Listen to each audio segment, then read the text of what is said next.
Merhaba değerli arkadaşlar, değerli dostlar. Zerdeş TV'nin yorum analiz programında tekrar bir aradayız. Yine barışı örme dosyası temelinde yeni bir çalışma yapacağız bugün. Bu çalışmamızı çok değerli bir uzman arkadaşımız, ekonomist Mehmet Aslan'la görüşeceğiz. Daha önce de kendisiyle görüşmüştük.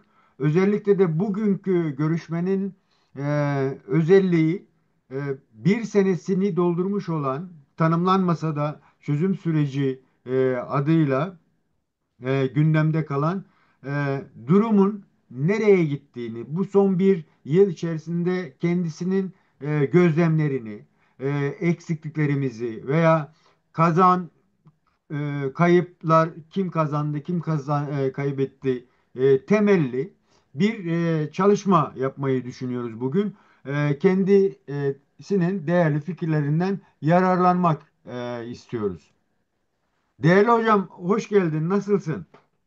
Teşekkür ederim. Sağ olun. Ben gayet iyiyim. Siz de iyi görünüyorsunuz. Teşekkürler, sağ olun hocam.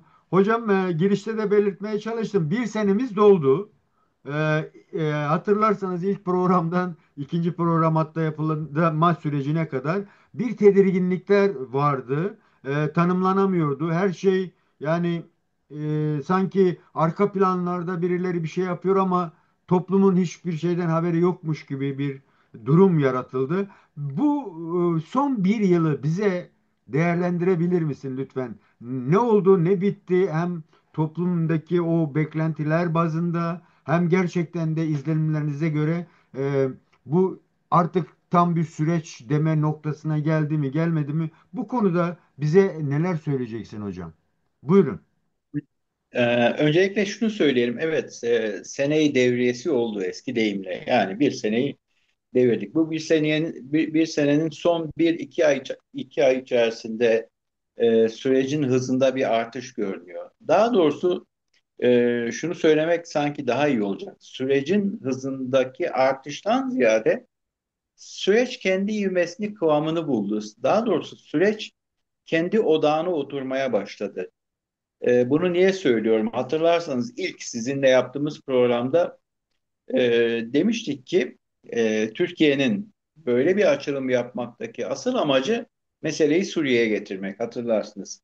Evet. PKK ile ilgili Türkiye'de önemli riskler azalmışken artık PKK belki Türkiye'nin bir ölçüde de gündeminden düşmüşken ki kamuoyu yoklamalarına da öyle yansıyordu. Artık insanlara sorulduğunda Türkiye'nin en önemli meselesi nedir diye işte tırnak içerisinde terör iyice dördüncü, beşinci sıraya inmiş vaziyetteydi. Şimdi tam da işte Suriye meselesi o en başta konuştuğumuz dönüp dolaşıp Suriye ile ilişkilendi. Hatta enteresan bir şey bugün Hakan Fidan Irak'a muhtemelen Kürdistan'a da bir ziyarette bulunuyor şu anda. Hı hı. Şöyle dedi işte PKK'nın kendisini feshetmesi daha sonra işte silah bırakması en son da yapılan işte 26 Ekim'deydi bir hafta önce yaklaşık yapılan açıklamada da Türkiye'yi tamamen terk ediyoruz Hı hı. demesi önemli bir gelişme. Hı hı. Ama aynı şeyin Suriye'de olmasını da bekleriz. Böyle bir şey söyledi. Evet. Yani iş geldi oraya dayandı. Hı. Bahçeli'nin 1 Ekim'deki işte tokalaşması 22 Ekim'deki o meşhur çıkışı hani Öcalan gelsin mecliste konuşsun vesaire demesi, 27 Evet. Şubat'ta yapılan açıklama, bütün bu şey artık bunlar tarihsel kronoloji açısından önemli noktalar. Evet. Bütün bunlarda arka planda hep bir Suriye ile ilgili hassasiyet vardı. İşte Suriye'nin statüsünü belirlemek, Suriye'deki idari yapılanmaya angaje olma vesaire Türkiye'nin asıl meselesi, derdi buydu. Hı hı. Eğer ben kendi adıma bunu ağırlıklandırırsam e, buradaki biz açılım diyoruz iyi niyetle, yine açılım demeye devam edeceğiz tabii ki. Buradaki derdin %80'i Suriye'dir. %20'sini en fazla ben kendi adıma buradaki %20 oranı şeye veririm. Türkiye'ye veririm. Türkiye meselesine. Hı hı. Fakat sonuçta hayatın kendi realitesi vardır. Siz ne kadar başka bir şeyi murad etmiş olsanız da, Türkiye açısından söylüyorum, Suriye ile ilgili angajmanlarınız olsa da, bunu doğrulamaya çalışsanız da, oradaki siyaseti, idari yapıyı belirlemeye çalışsanız da, neticede Türkiye'deki Kürt meselesiyle kendisini dayatacaktır. Oradan da geriye çekilme şansınız yok. Ha, bu açıdan bakıldığı zaman Türkiye biraz hani topu sektiriyor. Topu sektirdi 6-7 ay. Komisyon vesaire toplandı. Komisyonda STK temsilcileri görüşlerini bildirdi. Yanılmıyorsam 150'den fazla, en son baktığımda 150'den fazla STK Görüşmeler komisyonda yapıldı ya. ifade etmiş, görüşme yapılmış vesaire. Hı hı. Şimdi bunları ben kendi adıma biraz zaman kaybı olarak görüyorum. Hı hı. STK'ların temsil ettikleri insanlar açısından da son derece önemli olduklarını düşünüyorum. Ama komisyonun burada biraz da niyet ettiği şeyin zaman yönetimi olduğunu söyleyebilirim ki öyle de gitti. Neticede bu komisyona gelenler, konuşanlar, düşüncelerini, dertlerini ifade edenler, hassasiyetlerini, tepkilerini belirtenler vesaire. Bütün bunlar komisyonun tutanaklarına giriyor. Ama bunlar netice itibariyle ne bir anayasal metnine dönüşecek, ne bir yasal metin oluşturacaklar.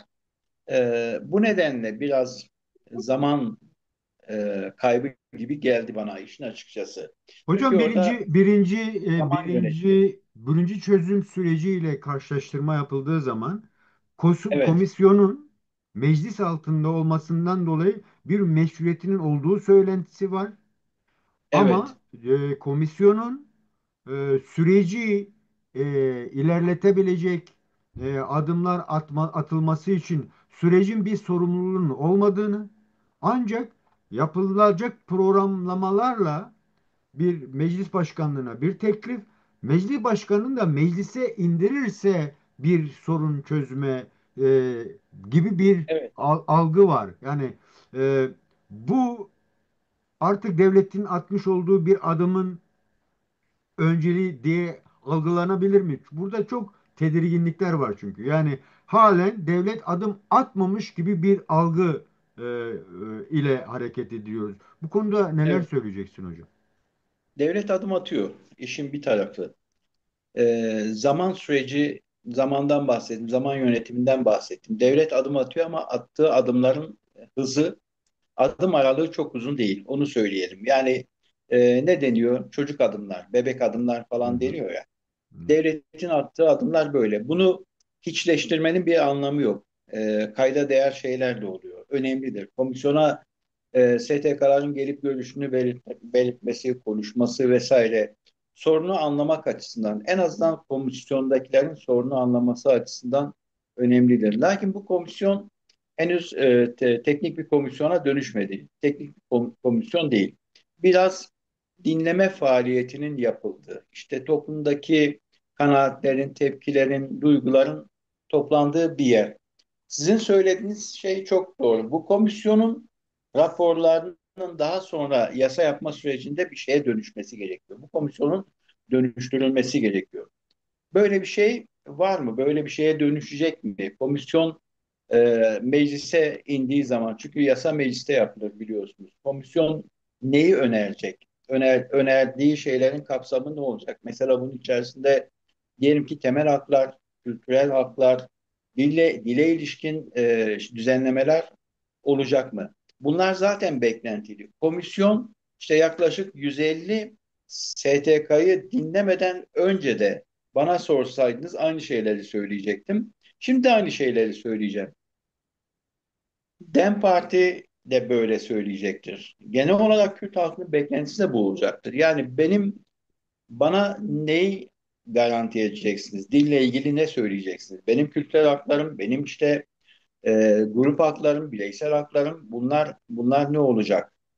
Hı hı. Kürtler kendilerini nasıl zenginleştirecekler? Kültürel açıdan, dilsel açıdan vesaire. Bunlar ne olacak? Hı hı. Bunlarda bir değişiklik yok. ben yine kendi adıma ki birçok kişinin aynı şeyi düşündüğünü zannediyorum. Yine yasal bir düzenleme beklerim. Yine anayasanın ilgili kısımlarının tadil edilmesini beklerim. 66. madde ya diğer maddeler, seçme seçilmeye ilişkin maddeler. Bunların olmasını beklerim. Komisyon sadece bunların biraz da gözden uzak durmasını sağladı.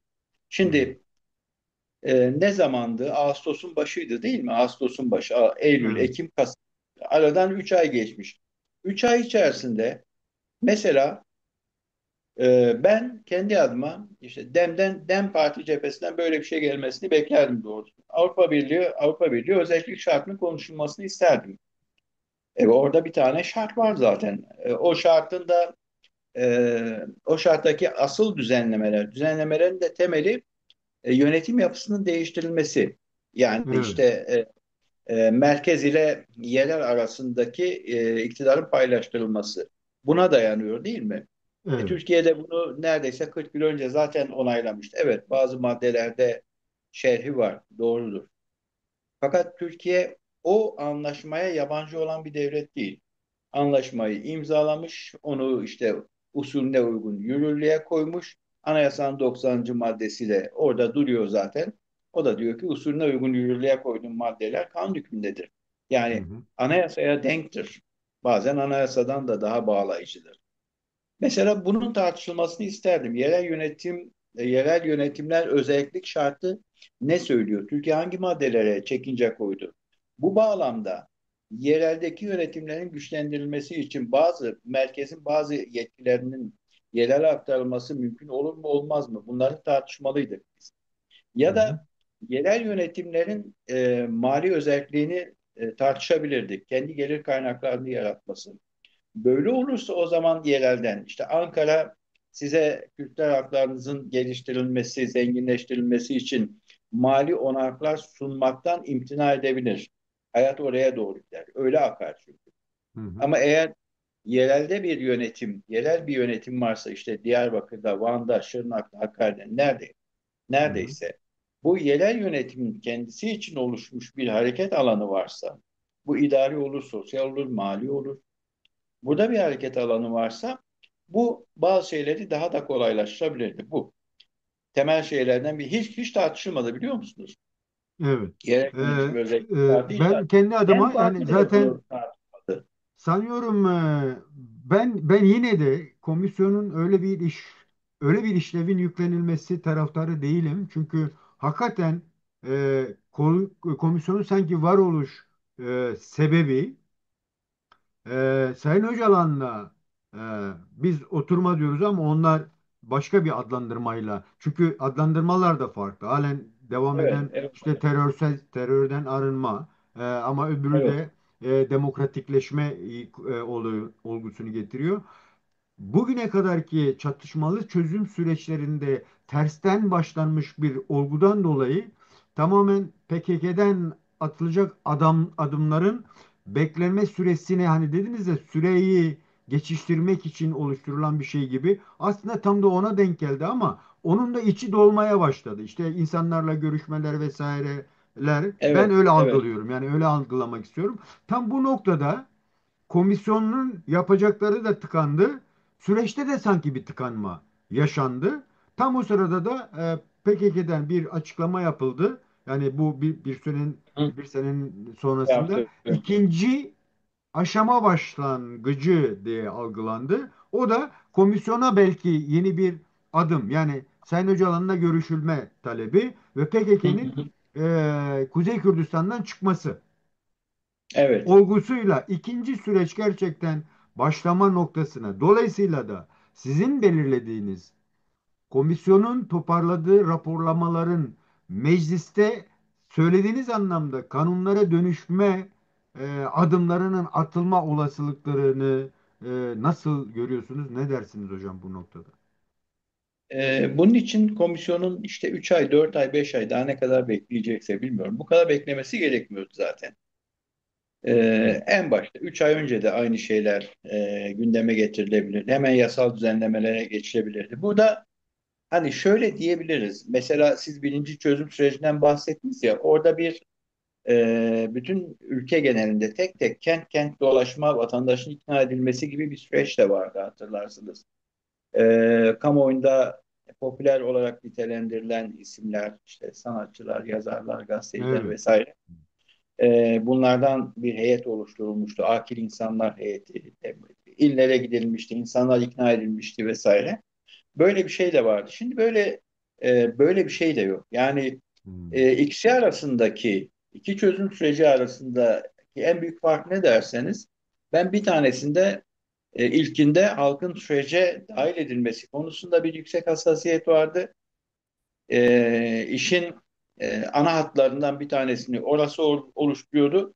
İkincisinde ise halkı sürecin dışında tutmak ya Hmm. da halkın görüşlerini ikinci elden almak. Yani temsilcileri aracılığıyla, STK'lar aracılığıyla.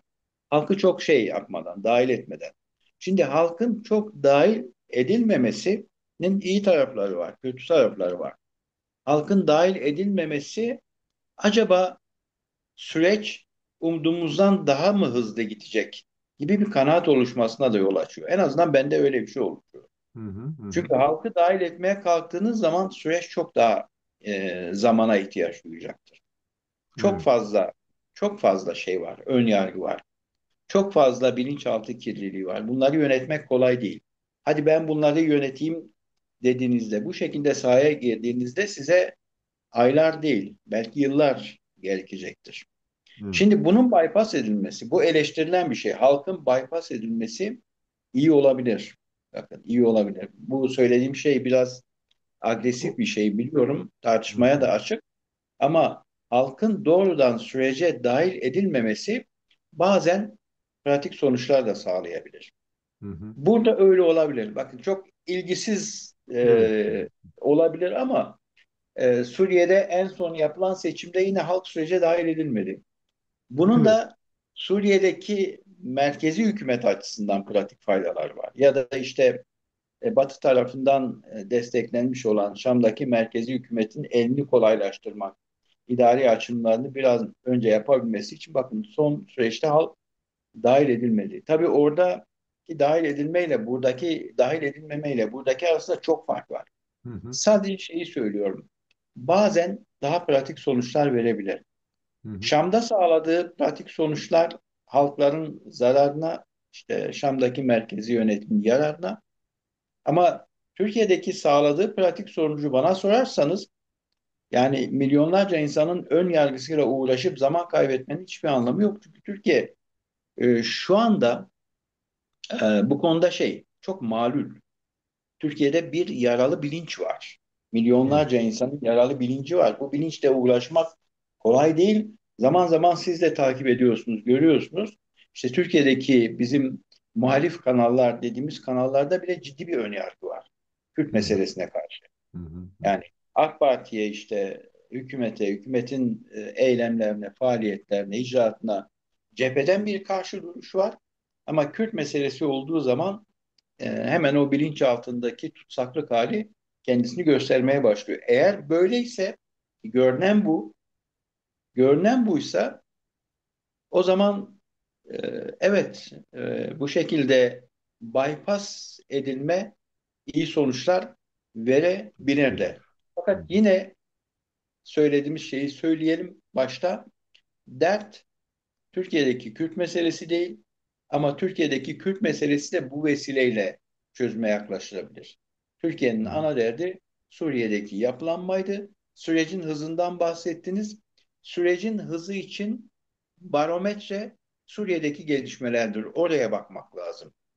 Şimdi bu saatten sonra Türkiye'deki sürecin çok daha hızlı aktığını göreceksiniz. Neden?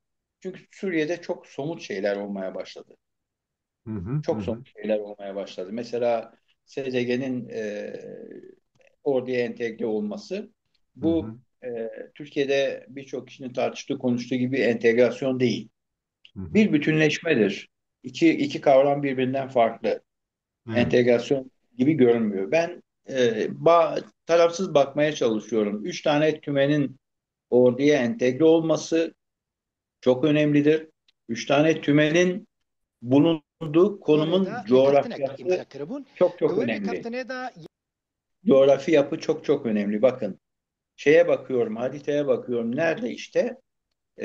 Hep böyle Kuzey ve Kuzeydoğu Suriye özel yönetimi diyoruz ya, değil Evet, mi? evet. Kuzey ve Kuzeydoğu Suriye özel yönetiminin işte başkanı vesaire ya da işte dış ilişkiler temsilcisi vesaire böyle adlandırıyor.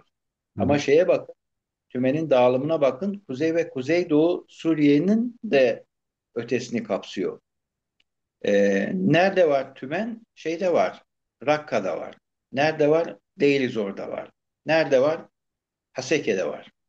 Şimdi bakıyorum tam bir şey gibi, üçgen gibi.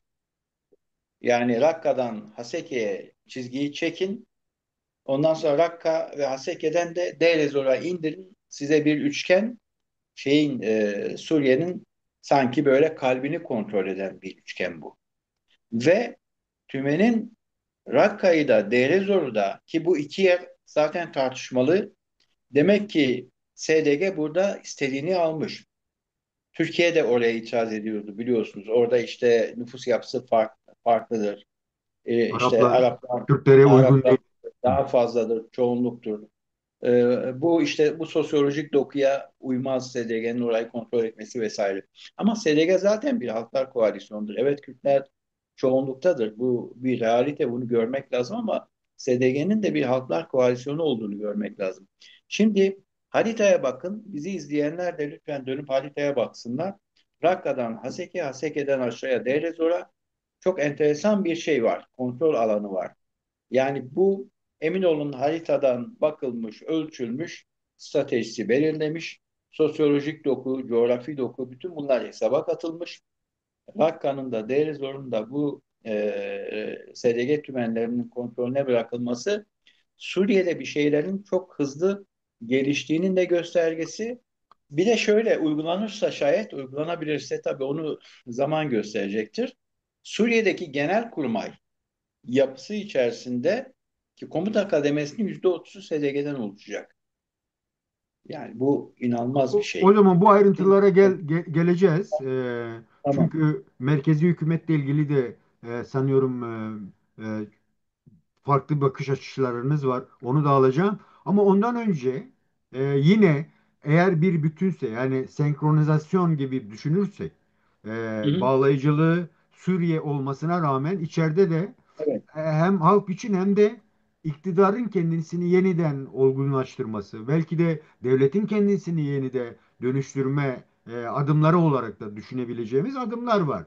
Dolayısıyla görünürde sadece Sayın Öcalan'ın öncelendiği ve PKK'nın attığı adımlar olsa bile e, sizin de söylediğiniz gibi zaten anayasal bazı durumlar hayata geçirilse veya ABD ile olan ilişkilerden kaynaklı kabuller e, kabul edilse belki de istenenin çok ötesine adımlar atılmış olacak. Hatta en son mesela bunu ortaya koyan hem Cumhurbaşkanlığı Yardımcısı Mehmet Uçum'un hem Sayın hı hı. Bahçeli'nin hem de Evet, Sayın Öcalan'ın özellikle bunun artık hukuki bir zemine oturtulması gerektiği evet, evet. düşüncesi tartışılıyordu tam o sırada. E, Sizin söylediğiniz gibi toplumsallaştırmamak için yine ellerinden geleni yaptılar. Tartıştırmamak için tıkanma mı gibi bir şey oldu. Pat hemen PKK işte Türkiye'den çekiliyoruz dediler ve yeni bir Evet. açılımı. Bu olguyu değerlendirdiğimizde e, yani komisyon boşa düşmüyor ama işte söylediğiniz gibi oyalaması bile Hı işe hı. yaramış oluyor. Dolayısıyla Evet. yani böyle bakıldığında PKK'nın hem tavrı hem Sayın Cumhurbaşkanı'nın hiç ortadan yokken Demlilerle görüşmesi vesaire böyle Hı hı. bakıldığında nasıl bir durum Türkiye'de olgunlaşıyor? Yani Suriye'yi şimdilik dışarıda tutarak neler söyleyeceksiniz Evet. hocam? Şimdi imkansızı istediniz. Türkiye siyaseti. Suriye'yi dışarıda tutma şansı yok ama öyle yapalım. Yani Hı Suriye'yi hı. dışarıda benim demin söylediğim şey yine tekrar ederim. Yani buradaki gelişmelerin barometresi, nabzı Suriye'dir. Evet. Suriye'de nabız hızlı atmaya başladığı anda Türkiye'deki işlerde hızlanmaya başlıyor. Ama yine de hani denklemi böyle kurmuş olalım. Yani Evet. Evet. Suriye'den Evet. azade, tamamen Hı hı. Suriye'deki meseleleri, SDG'yi vesaire, Golan'ı, Şam yönetimini, İsrail'i, Süveyda'yı, her şeyi Hı hı. dışarıda bırakalım. Türkiye'de denklemi böyle kuralım. Türkiye'de işler nasıl gelişebilir? Türkiye'de komisyonun bir an önce meclise hızlı çalışma indirmesi gerekiyor. Yani böyle bir sistematiği var mı? Ben komisyonun e, çalışma usullerine doğrusu bakmadım. Sürekli bir şey var. Kayıt tutuluyor, tutanaklar oluşturuluyor. Bu tutanaklar neye dönüşecek? Bunlar teknik şeyler değil. Ama E, görebildiğim kadarıyla komisyon bu toplantılardan bir raporlar hazırlayacak. Bu raporları meclis başkanına sunacak. Meclis başkanı da gerekli görürse meclise indirecek. Yani başka şimdi bir işlevi burada görünmüyor gibi şöyle görünüyor. söyleyeyim. Meclisin çalışma usulü böyle değil. Hmm. Mesela meclis iş tüzüğü vardır. Meclis iş tüzüğünde şöyle der. İşte yasa yapmak için gerekli sayı budur. Mecliste toplantı yeter sayısı budur. İşte katılanların şu kadar yüzdesi, üçte biri vesaire. Karar yeter sayısı budur. Mutlak çoğunluk böyledir. Salt çoğunluk böyledir. Yasa nasıl yasa komisyonlardan iner meclise. Mecliste tartışılır, konuşulur, kabul edilir ya da reddedilir. Meclisteki bir defa komisyonun yasa yapma yetkisi var mı yok mu? Dediğim Yok. gibi komisyonun çalışma usullerine bakmadığım için bilmiyorum ama bu bir yasa yapma komisyonu değil. Ancak e, meclisin bünyesindeki yasa, anayasa komisyonları vesaire bunlarla paslaşırsa, koordinasyonlu çalışırsa oradaki kanaatler üzerinden belki kanunlarda eklenecek şeylerin ya da anayasaya eklenecek şeylerin şekillenmesine katkı sağlayabilir. Bu Yani ikinci açıdan aşamaya hazır mı komisyon? Çünkü Sayın Öcalan'la görüşmesi ve PKK'nın çekilişini de düşünürsek ne söyleyeceksin hocam? eğer bu komisyon olmasaydı, diyelim ki bu milli neydi adı? Dayanışma, Ve demokrasi, kardeşlik ve ve demokrasi şeyi değil mi? evet Komisyonu. komisyon. Öyleydi galiba adı. Evet. Ee, Şimdi bu komisyon olmasaydı belki daha hızlı yol alacaktık. Bilemiyorum. Yani doğrudan meclis nezdinde. Ama Türkiye'nin bu zamana ihtiyacı vardı. Türkiye'nin bu komisyonun varlığına, bu komisyonun işte tek tek STK'larla görüşmesine vesaire ihtiyacı vardı. Yine de onu denklemin dışında bırakalım. Tamam, onu da dışında bırakalım. Burada bir defa DEM Parti, Suriye'den de kaynaklı olarak DEM Parti aslında politik yaptırım açısından belki elinin en güçlü olduğu dönemleri yaşıyor. DEM Parti'nin çok hızlı bir şekilde yasa önerilerini sunması gerekiyor. Mesela DEM Parti önünde bununla ilgili bir engel yok. Meclisteki herhangi bir milletvekili, hani eskiden orada çalışmış, danışmanlık yapmış biri olarak söyleyeyim Hı mecliste. hı. Mecliste herhangi bir milletvekili herhangi bir kanunun herhangi bir maddesiyle ilgili yasa önerisi verebilir. Mesela eğer bu işte diyelim ki dil üzerinde, kültür üzerinde bir baskı oluşturuyorsa, engelliyorsa yasanın falanca maddesi herhangi bir milletvekili o yasanın ilgili maddesi üzerine bir taslak oluşturup bunu meclise sunabilir. Komisyonlardan da gelebilir. Bakın, meclis iş düzüne göre çalışma sistematiğini söylüyorum. Yasalar komisyonlardan da gelebilir. Bazen mesela şu anda bir süreç yönetimi vardır. Bu nedenle yasaların komisyondan gelmesi daha iyi olur, pratik olur. Tek tek milletvekilleri de bunu yapabilir. Bir parti grubu da bunu yapabilir. DEM Parti'nin şu ana kadar bunu yapmaması bir eksiklik. Bir defa onu söyleyeyim. DEM Parti şu anda elinin güçlü olduğunun belki de farkında değil. Belki de kendince işte bir jest yapıyor. Belki arka planda başka görüşmeler vardır. Başka hassasiyetler vardır. Verilmiş sözler vardır. Bunları bilmiyorum. Ama komisyon ne kadar süreci ağırlaştırıyorsa bana göre DEM Parti de o kadar ağırlaştırıyor. Bakma işte DEM Parti'nin zaman zaman itiraz etmesi, işte yavaş gidiyor, bir şeyler olsun, işte kanunda düzenleme olsun, yapılsın demesi, evet bunu ifade ediyor ama hızını artıracak, sürecin hızını artıracak girişimleri yok ki. Hı hı. Bir kanun teklifi bile yok. Yani grup bir kanun, yerel yönetimlerle ilgili bir teklifte bulunabilirdi. Şeyi söylemiyorum, Avrupa şartından bahsetmiyorum. Avrupa şartı değil, o ayrı bir şey. Ama yerel yönetimler kanunuyla ilgili bazı düzenlemelerde bulunabilirdi. Başka idari alanda yerel yönetimlerin güçlendirilmesiyle ilgili tekliflerde bulunabilirdi. Mesela diyelim ki kalkınma ajanslarının yerel yönetimlerin birimine dönüşmesini isteyebilirdi. Mesela. Bunlar böylece tek tek illerdeki devlet planlama teşkilatı gibi, başta öyleydi, öyle söyleniyordu. Buna dönüşebilirlerdi ama kontrolü şeyde olurdu, yerel yönetimlerde ya da belediyelerde olurdu. Şimdi yapılacak çok şey var. Ama herkes biraz bu işin kontrolünü arka plandaki görüşmelerden dolayı mı bilmiyorum. Birbirlerine nezaketen bırakmış vaziyetteler. Yani zamanla ilgili bir şey var, bir uzlaşı var sanıyorum ki. Ve bunu biraz ben matematikten de çıkarabiliyorum. Şimdi dün mü, önceki gün ya da dündü bilmiyorum. Komisyonun 16. toplantısı yapıldı. Komisyon 16 kez toplandı.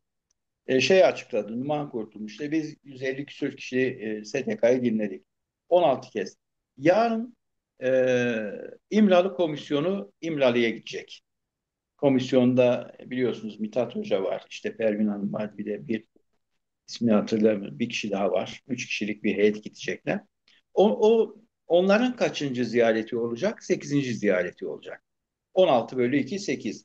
Şöyle düşünüyorum. Eğer iki komisyon toplantısı, her iki toplantıdan sonra gidip İmralı'ya toplantının içeriğiyle ilgili, işte genel durumla ilgili bilgi verilecek. Oradan bir değerlendirme yapılacak. Görüş alışverişi olacak vesaire. Şimdi burada bir sistematik bir matematik var. Tamamı da bana zaman yönetimi gibi geliyor. Daha hızlı olabilirdi bakın. Bu işler çok daha hızlı olabilirdi. Hızlı olmasının önünde bazı engeller var. Dem de hızlı olması konusunda çok istekli gibi durmuyor. Ama asıl zaman yönetimine ihtiyacı olan işte sarayın kendisi, AKP, tabii saray büyük ölçüde artık devlete dönüştü. Devletin kendisi. Şimdi dikkat ederseniz, siz de söylediniz. Erdoğan yeni yeni topa girmeye başladı. İşte demli milletvekillerinin kabul edilmesi, resepsiyonla ilgili çok Bu hız tartışılan bu hız kazanmayacak mı? Bu aynı zamanda aslında ikinci aşamaya da geçişin bir öncülü olarak okumamız mümkün mü değerli hocam? Yani sayın mümkün mümkün. Ben söylediğim şeye yine bağlıyım. İkinci aşama özellikle bu SDG'nin orduya entegre olması, ama bu entegrasyonun, yine söylüyorum, bu entegrasyondan ziyade bir bütünleşme ve iyi bir anlaşma. Rakka'nın, HSK'nin, Deirezor'un bu Tugay'ın kontrolünde olması çok çok önemli. SDG'nin orada ciddi bir idari ağırlığı oluşmaya başladı. Suriye'de bizim Türkiye'deki gündemden çıkarabildiğimiz sonuçların çok daha ötesinde şeyler oluyor. Yani bizim Türkiye'de tartışılan, konuşulan şeylerden çıkarabileceğimiz sonuçlar değil bunlar. Suriye'de onun ötesinde şeyler oluyor. Yani Suriye'deki mesele çok büyük ihtimalle kendi e, yolunu, suyunu buldu. Oradan akmaya başlayacak. Kendi kanalını buldu, oradan gidecek Suriye meselesi. Şimdi bu, işte sizin söylediğiniz şeye gelince, işte bu Türkiye'deki süreci ikinci aşamada olabilir. Hatta size söyleyeyim, 2, 3, 4 tık tık tık da gidebiliriz. Gidebiliriz yani burada. Suriye'deki gelişmelerden dolayı yavaş yavaş, geçenlerde yanılmıyorsam İlham Ahmet söylemişti. Kuzey ve Kuzeydoğu Suriye özel yönetimi ile Türkiye arasında görüşme olduğunu. Hı hı. Şimdi tabii Türkiye'den bakınca bunları göremiyorsunuz. Türkiye'de bunu yazan çizen şeyler yok. Muhalif kanallar dediğiniz, onlar da bu işe zaten tepkili, uzak duruyorlar. Eğer Evet. İlham Ahmet'in söylediği okey doğruysa, ki doğru olma ihtimali de son derece yüksek, o zaman Türkiye artık bir kurumsal yapı, bir kurumsal kimlik olarak özel yönetimi en azından arka planda tanıyıp onunla görüşüyor demek ki. Ha, daha önce görüşmeler oluyordu biliyorsunuz. Bu Salih Müslüm'ün geliş gidişlerinden Evet. dolayı diyor. Ama şimdi artık bir Suriye'de statü oluşmaya başladı. Bu statü uluslararası alanda da kabul görmeye başladı. İşte Avrupa'nın, Amerika'nın şeyi var, onayı var. İsrail ayrı bir mesele. İsrail'in çok pozitif yaklaşımı var bu meseleye. Hı hı.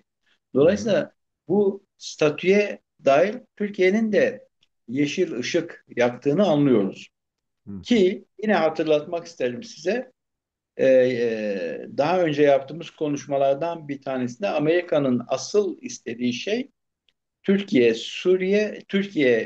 SDG ve İsrail'in aynı eksende buluşturulması.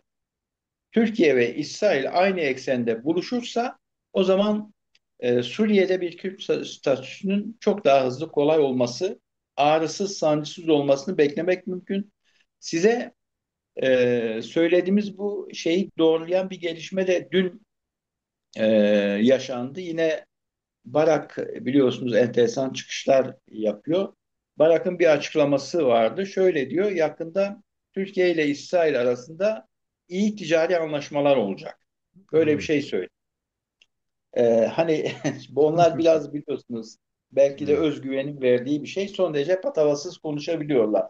Evet. Yine Trump'ın söylediğini cümlesini hatırlayın. Erdoğan'a şey vermeye karar verdi. Neydi? Meşruiyet vermeye karar verdi. Meşruiyet vermeyin. Evet. Şimdi bunlar böyle rahat konuşan insanlar. Barak da bu şekilde çok rahat bir cümle sarf etti ve dedi ki İsrail ve Türkiye ile ilgili iyi ticari gelişmeler olacak. Bu olacak mı? Olacak. Çok büyük ihtimal olacak. Benim kesinlikle yadırgadığım bir şey değil. Yani devletler böyledir. Yani görünürde ki ilişkileri, konuşma tarzları vesaireyle arka plandaki ilişkiler çok daha birbirinden farklı olur. Şu anda bile arka planda Türkiye ile İsrail arasındaki ilişkilerin çok koptuğunu zannetmiyorum. Yani belli bir kırılganlıkla devam ediyor. Ama önümüzdeki günlerde Barak'ın söylediği gibi eğer Türkiye ile İsrail yakınlaşacaksa bu ticaret üzerinden başlayan yakınlaşma daha sonra başka noktalara da taşınabilir. Ki neredeyse bir 10 yıl kadar önce de Türkiye ile İsrail arasında bir savunma anlaşması yapılmıştı. Onu da hatırlatırım. Hı hı. Eğer öyleyse o zaman Suriye'deki Kürt oluşumu hakkında, Rojava hakkında çok hızlı gelişmeler yaşanabilir. Buradaki hızlı gelişmeler Türkiye'nin de hızlanmasını, Türkiye'deki Kürt meselesinin de hızlanmasını sağlayacaktır. Hı. Şimdi değerli hocam, tam da geldik aslında. Eğer dış etkenlerin varlığı bu süreci belirleyen en önemli faktörlerden biri ise mesela işte Filistin'deki bu barış e, girişimi, Hı hı, Türkiye orada verilmek istenen rol, e, dolayısıyla Türkiye'nin Suriye'de verilmek istenen rolü de bakıldığında görünen o ki sizin de söylediğiniz gibi içerideki sürecin gidişatı bütün bunlarla beraber gelişen bir şey. Tam bu evet. noktada bakıldığında eğer İsrail'le bir ortaklaşmaya gidilecekse, eğer Suriye merkezde dün aşırı İslamcı çıkışlarından dolayı engellenmek istenen bir gruba, bir devlet kurulma sürecine gelindiyse, dolayısıyla böyle bakıldığında Türkiye Suriye'de amacına ulaştı mı? Yani daha önce de Türkiye'ye ve Sayın Erdoğan'a özellikle de siyasal İslam'ın Orta Doğu'da yaygınlaşmasının bir liderliğini yapmak istiyor denen kavram sizce nereye oturtmamız gerekiyor? Özellikle Şara'nın ABD'de kabulünü de Hı hı. eklediğimizde bu bağlamda da Kürtlerin konumu ne? Belki de bu SDG'nin son durumunu da bununla bağlantılı olarak ele alabilir miyiz hocam? Evet, evet. Buyurun. Erdoğan son zamanlarda Batı'dan çok fazla biliyorsunuz övgü almaya başladı. Amerika ziyaretinde de keza öyle. İşte Gazze'deki meseleyle ilgili şöyle Erdoğan olmasaydı burada çözüm olmayacaktı. Suriye'de Trump'ın ifadesi harika şeyler yapıyor diyor ya. O Evet. cümleyi çok harika kelimeyi. Bütün bunlar bana şunu gösteriyor. Türkiye'nin bu kadar övülmesi de bir gereklilik, bir strateji olabilir. Çünkü bir yandan da Suriye'de gerçekten statüler oluşuyor. Hı Yeni hı. bir durum oluşuyor, statü oluşuyor. Türkiye'nin istediği gibi mi oldu bunlar? Türkiye'nin bunu istediğini zannetmiyorum. Yani Türkiye'nin eğer istediği gibi olsaydı, tam da Türkiye'nin istediği senaryo olsaydı, muhtemelen burada Türkiye'nin istediği senaryoyu bir 2 3 4 5 diye sıralarsak, 1 de 2 de 3 de şu anda olan şey değil. Hı. Yani Türkiye'nin önceliklerine göre ben kendi adıma sıralarsam, bir de 2 de 3 de değil. Belki 4, belki beşinci sıradaki senaryo yürümeye başladı.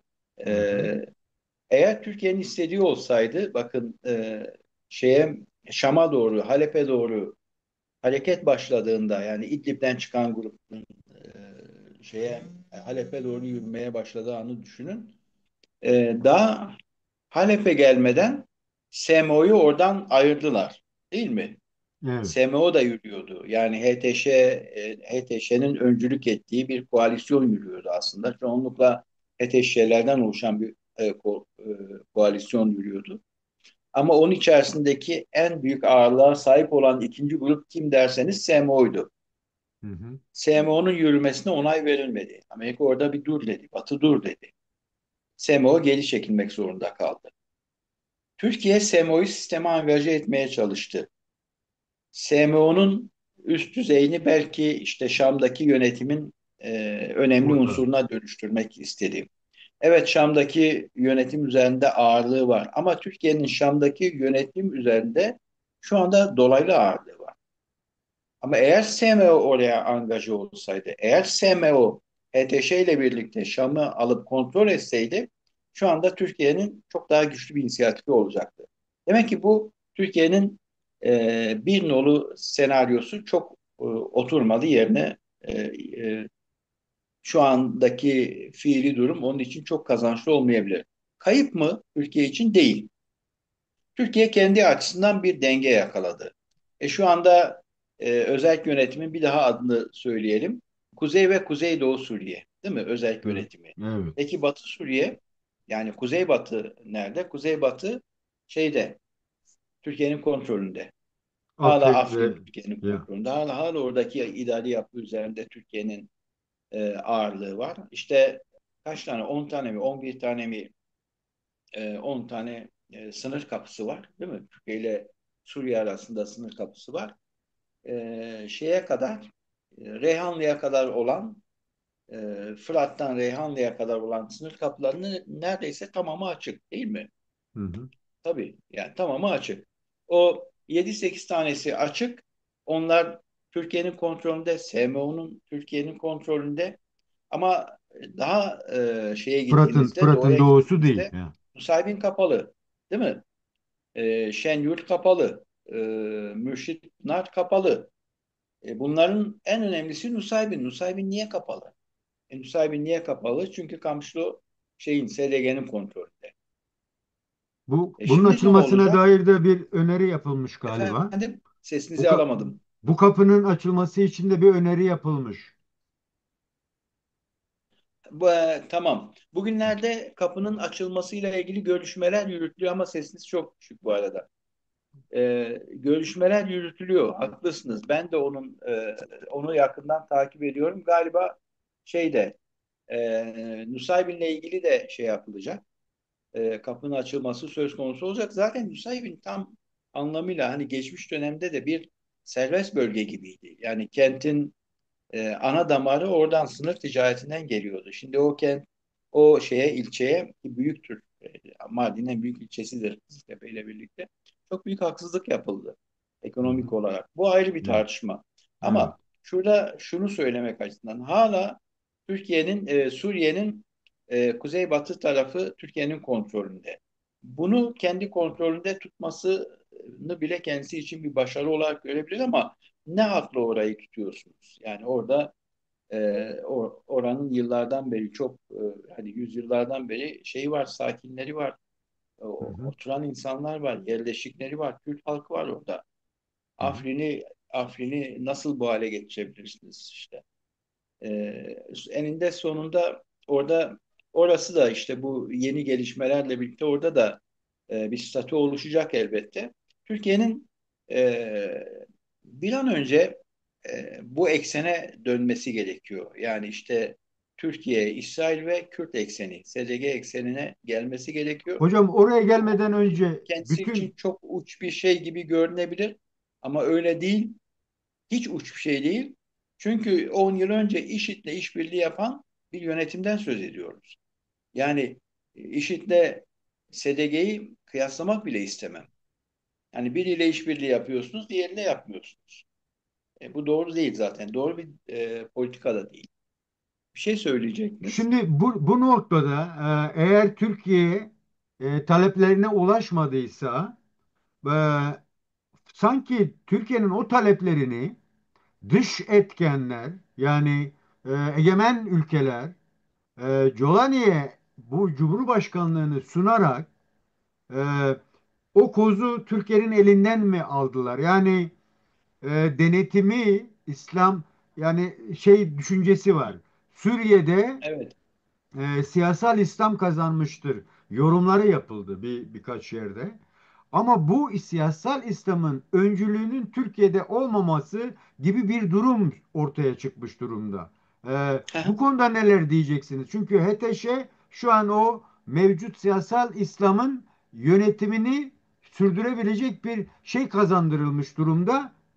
Ee, Dolayısıyla da Türkiye'nin ve SDG'nin de ilişkilerinin farklılaşması gerekiyor gibi bir evet. düşünce. Bu konuda neler söyleyeceksin hocam?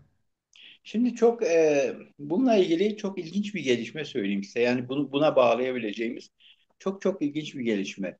Giuliani işte 10 Kasım'da biliyorsunuz Washington'da olacak. Oradaki gündemlerden bir tanesi de ne biliyor musunuz? Bu çok enteresan bir gelişme.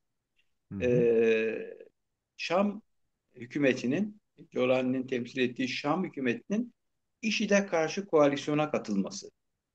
hı. Bu çok ilginç değil mi? Evet, Yani çok daha ilginç. işte düne kadar dediğim işte 2-3 sene öncesine kadar birlikte savaştığınız insanlar ki siz de onun bir Parçasıydınız. parçasıydınız. Şimdi ona karşı bir koalisyon oluşmuştu zaten. Türkiye'nin de çok sonradan içinde yer aldığı bir koalisyondu bu hatırlıyorsunuz. Şimdi Şam hükümetinin de o koalisyona katılması söz konusu. Evet, bu açıdan siz şey dediniz, siyasal İslam ama belki biraz daha çıtayı yukarıya taşımak lazım. Siyasal İslam'dan ziyade radikal İslam'ın oluşturduğu bir iktidar var. Bir yönetimsel yapı var. Evet Batı buna destek veriyor mu? Evet veriyor. Veriyor. Hı Batı hı, buna destek veriyor. Türkiye de buna destek verdi. Aslında Batı, Amerika, İsrail ya da işte İngiltere, Almanya, Fransa orada nispi ağırlığı olan herkes için bu söz konusu olabilir. hı hı. Onların formülasyonu çok daha farklıydı. İşte SDG'nin biraz daha işin merkezinde olabileceği bir yönetimsel yapı başta çok daha konuşuluyordu. Hatta SDG'nin IŞİD'e karşı verdiği mücadeleye çok daha fazla vurgu yapılıyordu hatırlayın. Evet. Son zamanlarda Türkiye'de bu argümanı Batı'nın elinden almak için şunu söyledi hatta. SDG'ye karşı biz de çok daha güçlü bir mücadele verebiliriz. Yani bunun el değiştirmesi mümkün olabilir. Öyle dedi Türkiye. Hocam Bunu çok niye çok söyledi? ilginç, İşte çok ilginç SDG'ye bir şey. yönelik iltifatın buradan kaynaklandığını düşündüğü için söyledi. Bir şey mi Bir de söylediniz? şey Pardon. vardı hocam. Yani belki de böyle biraz daha geniş mi alsak? Bir SDG'ye desteğin işte IŞİD'le mücadelede belirli şeyler var. Hatta hapishanelerin konumu. Sonra Evet. Türkiye dedi ki ya biz bu işi halledebiliriz. Evet Ona o da işin hayır dediler. kontrolünü biz alabiliriz dedi. Hı hı. Şimdi demek ki egemenler bu işi HTŞ'ye vererek Türkiye'yi de saf dışı veya SDG'yi de farklı bir konuma mı sokmaya çalışıyorlar? Bu konuda ne diyeceksiniz hocam? Evet. Şimdi söylediğimiz şey başta SDG'nin daha merkezi olduğu bir formülasyon vardı. Bu formülasyona en yüksek itiraz Türkiye'den geldi. Evet. Bu formülasyona çok yüksek itiraz Türkiye'den geldiği için ve Türkiye'de dikkate alınması gereken bir ülke olduğu için özellikle hemen Suriye'nin zaten kuzeyinde Suriye ile ilgili belki de en fazla söz söyleme hakkı olan ülkelerden bir tanesi. Çünkü kendi bünyesinde 4,5-5 milyon Suriyeliyi zaten misafir ediyor vesaire. Savaşa iyice angaje olmuş, savaşın bir parçasına dönüşmüş. Trump'ın deyimiyle kendi adamlarını oraya sokmuş, öyle diyordu ya. Şimdi burada Türkiye'yi dikkate almak zorunda Batı. Ve öyle de yaptılar. Jolani'nin tercih edilmesinde bu kadar güçlü bir şekilde arkasında durulmasında Türkiye'nin de tercihi önemliydi. Bu aynı zamanda Türkiye'nin hassasiyetlerini dikkate almak anlamına da gelir. Batı şöyle düşündü. Jolani'ye belli bir süre verelim. Bunun yapıp yapamayacağını anlayalım, bakalım, görelim, başarabilir mi, başaramaz mı? Eğer eğer başaracaksa bir müddet daha arkasında duracaklar, öyle görünüyor. Ama eğer başaramayacaksa Jolani en azından Türkiye'de bu formülün olmayacağını görmüş olur. Yani Jolani tercihi biraz da Türkiye'nin hassasiyetleriyle ilgiliydi. Fakat son zamanlarda olan gelişmeler Jolani'nin Batı'nın beklediğinden çok daha fazla sadakat gösterdiğini bana şey yapıyor, düşündürüyor. Özellikle Yani Batı'nın İsrail'le ilişkilerde. beklediğinden çok daha ileri düzeyde bir sadakati var. Batı da bunu gördüğüm kadarıyla takdir ediyor. Birleşmiş Milletler'de konuşulması çok enteresandı. Çünkü Birleşmiş Milletler Güvenlik Konseyi'nin hala kaldırmadığı bir şey var. Evet. Terörist ilanı meselesi var. Evet. Biliyorsunuz Birleşmiş Milletler'de konuşabilmesi için o geçici olarak kaldırıldı. Şimdi 10 İstisna Kasım'da olarak. Evet. Amerika Birleşik Devletleri'nde gidecek, kongreye hitap edecek belki de bilmiyorum. Yani Trump'la ikili görüşme ile mi kalır yoksa kongreye hitap eder mi? Onu doğrusunu isterseniz bilmiyorum. Fakat Giuliani ile ilgili artık Amerika'nın biraz daha net olduğunu, Batı'nın biraz daha net olduğunu görüyoruz. Bunun radikal İslam'ın iktidarı anlamına radikal İslam'ın intiharı anlamına gelir mi? Olabilir. Sizin söylediğiniz siyasal İslam da olabilir, radikal İslam da olabilir. Buradaki İslam'ın siyasallaşmış İslam'ın ya da radikalleşen İslam'ın da Batı için çok kullanışlı olduğunu düşünmek gerekiyor. Çok daha kullanışlı. Herhangi bir kırılma anında müdahale etme şansınız daha fazladır. Bu tarz radikal yapılara. Bu nedenle işte daha ılımlı, işte demokrasiyle daha güçlü bir bağ kurmuş. Belki işte laik bir İslami modeli benimsemiş bir Colani'yi Batı istemezdi. Çünkü ona müdahale etmek daha zor. İranlaştırdığınız zaman müdahale edebiliyorsunuz. Mesela Türkiye'ye de müdahale etmek şu anda kolay değil çünkü Türkiye henüz İranlaşmadı. Ama İranlaştığı anda Türkiye de müdahale alanı içerisinde olacaktır. Hı İşte hı. Batı'nın, Amerika'nın vesaire ya da o eksendeki ülkelerin müdahale alanı içerisinde olacaktır. Dolayısıyla onun demokrasiyle sentezlenmiş işte laiklikle işte diğer sosyal haklarla, yönetimsel haklarla desteklenmiş yanı Batı için çok daha tehlikeli olabilir. Şimdi gördüğüm kadarıyla Avrupa'da kendisi için yeni Esad'ı oluşturuyor. Bakın Hı. Jolani'den bir Esad oluşmaya başladı. Bana öyle geliyor. İki Esad arasındaki fark, iki Esad arasındaki fark bu. Bir tanesi Rusya'nın Esad'ıydı. Hı. Jolani Şimdi Amerikan an- Esad'ı olacak. Hı Öyle hı. görünüyor. Ama Amerika'nın Esad'ı olması için daha önceki sistemi hatırlayın. Nusayrilik merkezindeydi. Merkezde Nusayrilik vardı. Şimdi merkezde Sünnilik olacak. Hı Daha hı. önceki rejim işte Himeym'de, Tarsus'ta olduğu gibi Rusya'yla askeri açıdan çok fazla iç içeydi, bağlıydı. Belki şu anki rejim Amerika ile iç içe olacak, bağlı olacak ya da bir sentez olacak. Yani Rusya'nın oradaki varlığı biraz daha sembolik olabilecek. Bu açıdan evet, katılırım size. Radikal İslam destekleniyor, Batı tarafından desteklenmeye devam edilecek. Hatta bunu desteklemek için benim tahmin ettiğimden çok daha uç şeyler yapıldı. Bakın, çok çok daha uç şeyler yapıldı. Ee, Size şunu söyleyeyim.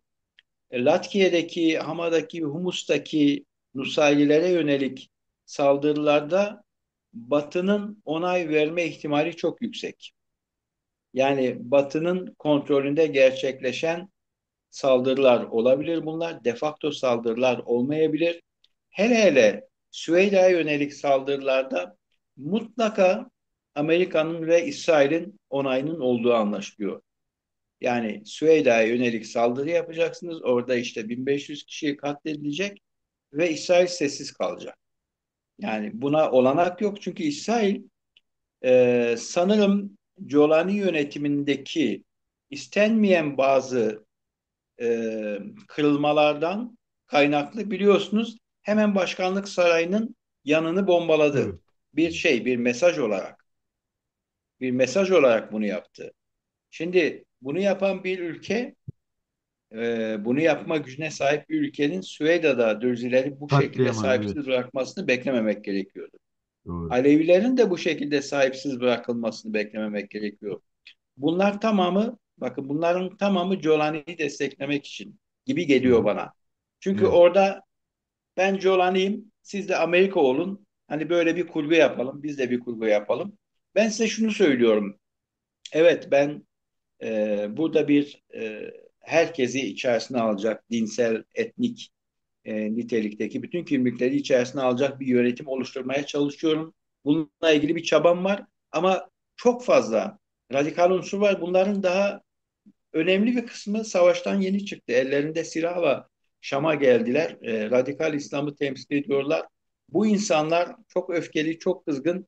Ne yapmam gerekiyor? Yani bunları nasıl kontrol edebilirim? Kontrol etmek kolay değil. Siz de bana söylüyorsunuz ki o zaman o enerjiyi biraz açığa çıkarmasına izin verin. Ne yapalım? Neye karşı tepkisi var bu insanların? Daha çok Esad'ın destekçilerine karşı. Esad'ın destekçilerini kim olarak formüle edersek bu insanlar daha mutlu olacaktır? Nusayriler. Nereye yönlendirelim? Daha çok Latkiye'ye, değil mi? Peki yönlendirdiğimizde bu insanların enerjisi açığa çıkacak mı? Bir daha sorun olacak mı? Artık oraya yönlendirdiğiniz zaman o insanları da kriminalize etmiş oluyorsunuz. Yani onları da kayıt altına almış oluyorsunuz bir anlamda. Hı hı. Dolayısıyla Colani kendi radikallerini de işaretlemiş oluyor. Daha doğrusu Batı onu buna sağlıyor. Hı hı. Süveyda'daki saldırıyı da ben aynı eksende düşünüyorum. Bu saldırılardan sonra Batı için Giuliani'nin artık bir figüre dönüştüğünü söylemek mümkün. Giuliani özellikle son seçimlerde Batı tarafından ne kadar güçlü desteklendiğini görmüş olduk. Ama onun bu desteği onun bu desteği kadar SDG'nin de desteği olduğunu görmek gerekiyor Batı nezdinde. Yani Golani ne kadar destekleniyorsa SDG de o kadar destekleniyor. Dolayısıyla Suriye'de oluşacak statü bu iki yapının, özellikle bu iki yapının bir araya getirilmesiyle mümkün olacak. Bu kaçınılmaz. Türkiye'nin bütün arzularına, isteklerine rağmen SDG'nin dışarıda bırakılması mümkün değil. Bu artık ihtimal dışı bence. Özellikle orduyla bütünleşme, işte Rakka'nın, Haseke'nin, Deir ez-Zor'un oraya dahil edilmesi, Genelkurmay içerisindeki yapılanmada SDG'ye %30'luk pay verilmesi, bunlar çok çok önemli şeyler. Burayı Bu biraz bize senaryo çalışacak, öyle görünüyor. bize burayı biraz açar mısınız? Yani Jolani'ye verilmiş olan o destek SDG'nin ülke içinde artık başka bir sorumluluklar, yani komutanlık düzeyinde, hatta belki beklentide var, yani Genelkurmay'ın Kürtlere verilmesi vesaire gibi. Aynı zamanda bunu Türkiye'deki ÖSO güçleri adı altındaki biriktirmiş olduğu güçlerin NATO, de NATO mu dediniz? Türkiye'nin oradaki bulunduğu güçlerini ya Ha? absorbe etmesi yahut da geri çekmesi için de bir çalışma gibi algılamamız mümkün mü? Evet, Bu anladım. konuda neler söyleyeceksiniz hocam? Evet, evet. Şimdi zaten bakın bu statü içerisinde yeni statü dedik ya şekillenmeye başladı artık buradan geri Evet. dönüş yok. Suriye'de bir Dürzilerle ilgili Süveyda merkezli bir yapı oluşacak. Bu kaçınılmaz. Yani bir Güney Suriye hadisesi olacak. Bir Orta Suriye olacak. Bu Orta Suriye, Orta ve Orta'nın güney kesimleri diyelim. Burada Şam merkezi, Halep'i içerisinde alan Şam merkezli bir Suriye'de bir idari yapı oluşacak. Ve nispeten kuzey. Kuzey Suriye, Kuzeydoğu Suriye ve sizin de dikkat çektiğiniz gibi buna Kuzeybatı Suriye de dahil olacak. Onu söyleyeyim. Çünkü Türkiye kendi mevcudiyetini orada çok uzun süre tutma şansına sahip değil. Bunun gerekçeleri de zayıf artık. Orada çoğunlukla artık paralı askerler kaldı. Bunlar Türkiye için bir maliyet unsuru olmaya başladı. Türkiye bu maliyeti yönetme şansına da sahip değil. Bakın Türkiye'nin de bunu yönetmek için bazı çabaları oldu. Özellikle SMO ile SDG'nin çatıştırılması. Bu her halükarda SMO da zarar görse, SDG de zarar görse Türkiye için iyi senaryo olacaktı. Diyeceksiniz ki SMO'nun zarar görmesi niye Türkiye için iyi senaryo olsun? Çünkü artık o yönetilebilir bir yapı olmaktan çıktı. Onların artık harcanması gerekiyor. Yani Hı tırnak içerisinde söylüyorum. hı. Türkiye'nin açısından. E, Onu düzenli orduya dönüştüremiyorsunuz. Evet bir kısmı Şam'a entegre edildi ama kuzeyi tutmak, kuzeybatıyı tutmak için hala orada işte SMO unsurlarından bir 15 bin 20 bin olduğu söyleniyor. Bunlara her ay ücret ödeniyor. Merkezi hükümet bu yapıyı reddediyor. E, Yani kapılarını tamamen açmış değil kendilerine. SDG'ye olduğu gibi merkezi hükümetin kapıları SMO'ya açık değil. İçlerinde çok fazla yabancı savaşçı var. Asya'dan gelenler var. Kırgızistan'dan, Hocam, Türkmenistan'dan vesaire hocam gelenler var. SDG'ye bu konumu verilmesi aynı zamanda Türkiye'nin yeni bir Kıbrıs'a dönüştürme kozu da elinden alınmış oldu mu? Bu konuda ne diyeceksiniz hocam? Kıbrıs'a dönüştürülme neresi için dediniz? Yani Afrin vesaireyi düşündüğümüzde eğer Ha ha, SDG komutanlıklar verildiyse evet. Türkiye'nin elinden de bu koz alınmak istenmiş olabilir mi? Bu konuda neler söyleyeceksin? Olabilir. Olabilir. Bu sadece bir şey. Bu bir zaman yönetimiyle ilgili bir şey. Yani Türkiye bir müddet daha Afrin'i kontrol edecek. Öyle görünüyor. Ama geçen her süre artık Türkiye'nin aleyhine olacak. Oradan hani nasıl bir kazanç elde ediyor? Çünkü elde ettiği kazancı maliyetlerle her halükarda kıyasladığınızda çok daha yüksek bir maliyet söz konusu ve SMO'nun artık meşruiyeti konusu son derece tartışmalı. Yani Batı'da işte Amerika Birleşik Devletleri de İsrail'de SMO konusunda herhangi bir tartışmanın içerisinde değil. Yani Türkiye'nin elinde kalmış ya da deyim yerindeyse Türkiye'nin elinde patlamış olan bu kesimin yönetilmesi kolay değil. Neticede Afrinlere verilecek öyle görünüyor. Orası Kürtlerin atadan babadan kalan yerleşim yerleri, kendi kentleri, toprakları, evleri. Onu bu şekilde işte daha önce söylemiştik toplama lejyonlarının elinde bırakmak ahlaki de değil bence. Doğru da değil yani böyle bir şey. Peki hocam O bu çözülecektir. gidişatta bu gidişat Kürtlere ne kazandırdı? Suriye'deki Kürtlerin konumunu son olarak bize açıklarsanız nedir? Kürtler nasıl okunmalı şu an Suriye'de? Evet.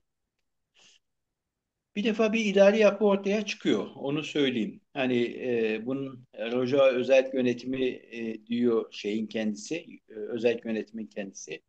İşte e, Şam'dan bakıldığı zaman bir ademi merkeziyetten bahsediyor. Yani yerel yönetimlerin özelliğinden bahsediliyor. Sonuçta orada bir statü oluşmaya başladı. Oradaki oluşan statünün devam ettirilmesi çok çok önemli olacak. Bunun için de daha önce yine ilk sizinle yaptığımız programda söylemiştik. Kürtlerin akıllı olması gerekiyor demiştim ben. Bu şey tabii biraz e, yani nezaket sınırlarının kesinlikle içinde kalarak farklı anlamda söylüyorum. Lütfen Hı kimse hı. yanlış anlamasın. Yanlış anlaşılacak bir şey söylemiyorum. Bu şu açıdan söylüyorum. İşte diplomasiyi öğrenmesi gerekiyor. Eğitimde kendisini çok daha ileriye taşıması gerekiyor. Laiklik, din meselesine mesafeli durması gerekiyor. Yani dini inanç ölçeğinde tutabilmesi gerekiyor. Çünkü başka ülkelerin işte Suriye'nin merkezi yönetiminin de Türkiye'nin de bu konuda tam tersi çabaları var. Türkleri inanç konusunda fanatikleştirmek için işte bunu Diyarbakır'da, Batman'da, Mardin'de Hizbullah üzerinden yapılıyor. Onun yasal şeyi Hüdapar üzerinden yapılıyor. Kürtleri radikalleştirirseniz o zaman Kürtler Suriye'de bir alternatif olmaktan çıkar, bir yönetim yapısı oluşturma şansları olmaz. Bu konuda onların akıllı olması gerekiyor. Kendi yapılarını, kendi statülerini, altyapılarını oluşturmaları, dünyayla entegre olmaları gerekiyor. Diplomasiyi öğrenmeleri gerekiyor. Kiminle görüşülecekse görüşülecek. Türkiye ile görüşülecekse evet Türkiye ile görüşülmesi gerekiyor. İsrail'le görüşülecekse görüşülmesi gerekiyor. Hiçbir tanesine kapıyı kapatmamak gerekiyor. Sonuçta e, yine başladığımız yere gelelim. Evet burada Türkiye ile Kürtlerin ittifakı önemlidir, değerlidir. Biz Türkiye'de yaşayan Kürtler olarak bizim için önemlidir. Çünkü bizim geleceğimiz buraya bağlı, burasıyla ilişkili. Türkiye ile İsrail'in aynı denklemde bir araya gelmesi önemli. Çok fazla İsrail'e ön yargı biriktirildi. Gazze meselesi üzerinden. İsrail'in o konuda çok aşırıya kaçan politikası var. Bu da Türkiye'de bir İsrail karşıtlığını oluşturdu. Ama arka planda da devletler nezdinde görüşmelerin olduğundan ben kendi adıma eminim. İleride bu görüşmeler biraz daha ileriye, biraz daha geliştirilecek. Öyle anlaşılıyor. Barak'ın konuşmalarından da o çıkarılıyor.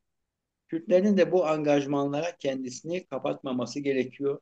Asla asla radikal dindarlık tuzağına düşmemesi gerekiyor. Orası çok kirli bir tuzak hakikaten. Eğer sizi elimine etmek istiyorlarsa sizi o tuzağa çekeceklerdir. Şu anda sizin demin söylediğiniz Jolani'nin önderliğinde siyasal İslam, radikalleşmiş bir siyasal yapının yönetimde olması vesaire. Evet bu çok mantıklı bir şey. Böyle bir radikalleşmiş yapının yönetimde olması aynı zamanda bu yapıya çok kısa süre içerisinde istenildiğinde bu yapıya müdahale edilmesini de kolaylaştırır. Kürtlerin kendisine kolaylıkla müdahale edilebilir yapılar oluşturmaması için kesinlikle dinle, radikal dinler arasına mesafe koyması gerekiyor. Bunu yapabiliyorsa bu Suriye'deki Kürtler için bence en büyük kazanım bu olur. İnanç düzeyinde tutmak. Kimsenin inancına dokunmadan onu inanç düzeyinde yani e, inancı, dini Hristiyanlığı nasıl kiliseyle sınırladı ise Batı, Müslümanlığın da camiyle sınırlanması gerekiyor. Müslümanlığın caminin dışında işte yönetim yapılarında şurada burada olması Türkiye'de görüldüğü gibi çok saçma sapan şeylere dönüşebiliyor. Bakın işte Milli Eğitim Bakanlığı'nın bakanı olan radikal şahsa bakın. Yaptığı şeylere bakın. Yani bunlar çok sürdürülebilir şeyler değil. Bu tip şeylerden uzak durmak gerekiyor. Biz Son ki olarak bunun değerli dışında hocam, değerli hocam, son olarak bize neler söyleyeceksin? evet. Ondan sonra bitirelim. Buyurun. Şimdi aslında benim söylemek istediğim birkaç şey var. Onları ben şey yapmak isterim ya, ifade etmek isterim size. Buyurun. Sizin aracılığınızla söylemek isterim. Yarın komisyon şeye gidecek, İmralı Adası'na gidecek, İmralı Komisyonu. Öcalan'la bir görüşme yapılacak vesaire. Yarınki tarih 3 Kasım. 4 Kasım bir gün sonra yani pazartesi 3 Kasım, Salı günü de 4 Kasım. 4 Kasım'da da Selahattin Demirtaş 4 Kasım 2016'da mıydı? 2017 miydi? 2016'dı galiba. 4 Kasım 2016'da da Selahattin Demirtaş alındı ve işte 4 Kasım'da 10. yıla girmiş olacak. 9 yılı tamamlamış olacak. 9 yıldır içeride. Komisyon 3 Kasım'da adaya gidiyor. Muhtemelen sonra çıktıktan sonra bir açıklama yapacaklar. Yani Selahattin Demirtaş'ı unutmamalarını isterim ben. Zaman zaman orada unutulduğunu düşünüyorum. Selahattin Demirtaş da bunun farkında. En son biliyorsunuz yaptığı açıklamada o farkındalığı görmek mümkün. İşte kırılganlığını da görmek mümkün. Kendisi işte sürece angaje olmak istiyor. İşte sürecin çok tartışılmayan bir yerinden gelmiş oldu. Yani halkın dahil edilmesi noktasında. Biliyorsunuz ben başında hemen bu programın başında tam tersini söyledim. Şu anda çok fazla ön yargısı yükseltilmiş olan bir halk söz konusu çoğunlukla. Hani Türkiye'deki halkın yüzde belki 70'i için bunu söylememiz, yüzde 70'i, 75'i için bunu söylememiz mümkün. Bu ön yargıları yönetebilmek için çok uzun bir süreye ihtiyaç gerekiyor ama Selahattin Demirtaş da bunu çok iyi niyetle söylüyor. Bu çok çok anlaşılabilir bir şey. Onların unutulmaması gerekiyor. E, Dersim'de bir çocuk unutuldu, unutulmaması gerekiyor. Gülistan Doku, o çocuğun cesedinin en azından yani ceset itici bir sözcük ama en azından onu ailesine vermek gerekiyor. Rojin'in unutulmaması gerekiyor. Bunlar niye söylüyorum biliyor musunuz? Şu anda DEM Parti e, çok fazla güçlü. Elit çok güçlü. Ama hiçbir şeye müdahil olmuyor. Topa girmiyor. Yani Gülistan Doku ailesiyle bir dayanışma içerisine girin. Rojin Kabayış ile ilgili son zamanlarda bir dayanışma göstermeye başladılar. Selahattin Demirtaş'ı lütfen unutmayın. Osman Kavala'yı da unutmayın. İşte Can Atalay'ı da unutmayın. Yani insanlar cezaevinde işte Figen Başkan cezaevinde başka başka siyasi tutsaklar var. Şu anda müzakere ediyorsunuz. Sarayla görüşüyorsunuz. Erdoğan'la bir araya geliyorsunuz. İşte e, Devlet Bahçeli'nin sürece sahipliği şaşkınlık verecek düzeyde hep bizi şaşırtmıştı. Madem böyle bir pozisyonunuz konunuz var lütfen bunu değerlendirin. İnsanlara sahip çıkın. Geride kimseyi bırakmayın. Geride insan bırakmak doğru değil. Selahattin'i geride bırakmayın. Bu doğru değil. Bakın İsrail'in en son 10 Ekim'de yaptığı şeye bakın, takasa bakın. 1700 Filistinliye karşılık, 1700 küsur Filistinliye karşılık 20 tane İsrail vatandaşı ve rehine aldı. 48 kişi aldı. Bunlardan 28 tanesi yaşamını yitirmiş, ölmüş insanlardı. Onların da cenazesini istedi. Kendisine yanlış 3 cenaze verildiğini DNA testiyle anladığında da çok sert tepki gösterdi. Yani geride insan bırakmamak böyle bir şey. Bizim de bunu yapmamız gerekiyor. Hele hele Selahattin Demirtaş gibi işte bu bir yıldız gibi parladı Kürt siyasetinde. Bunlar önemli insanlardır. Bunları geride bırakmamak gerekiyor. Bunu söylemek isterim sonra. Peki hocam, çok teşekkür ediyorum. Değerli arkadaşlar, değerli dostlar, yine istemsiz de olsa uzun bir süreye yayılan bir programın daha sonuna gelmiş bulunuyoruz. Bugün çok değerli konuğum Mehmet Aslan'la görüştük, konuştuk. Hem sürece dair hem sürecin geleceğine dair neler olur bitti ona bakmaya çalıştık. Kendisine çok teşekkür ediyorum. Hocam görüşmek üzere, kendinize iyi bakın. Hoşça kalın. Teşekkür ederim. Teşekkürler.